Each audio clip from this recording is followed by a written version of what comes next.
Well, as Florida voters prepare for the upcoming election, they're going to face a decision on Amendment 6. As Terry Parker reports, this measure would repeal public financing for certain political campaigns, sparking a debate about the influence of money in elections. Amendment 6 seeks to remove the provision in Florida's Constitution that provides public financing for some statewide candidates who agree to spending limits.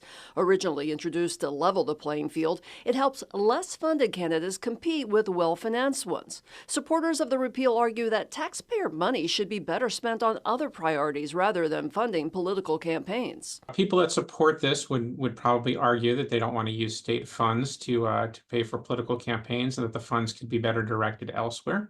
Opponents, however, believe repealing this provision will harm the fairness of elections, leaving candidates without big financial backers struggling to get their message out. The people that would be opposed to it would argue that this was a reform put in so that there would be a more level playing field, and that candidates that didn't necessarily have the money to compete with well-financed candidates could still compete. If the amendment passes, it could reduce the number of candidates who can afford to run, which could narrow voter choices.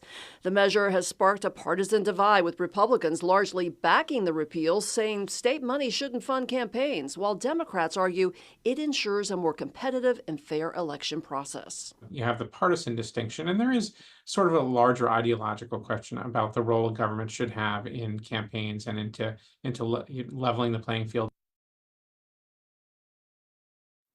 And that was Terry Parker reporting. Voters will need to weigh the potential savings against the impact on electoral fairness, which would have a lasting impact on how elections are run right here in Florida.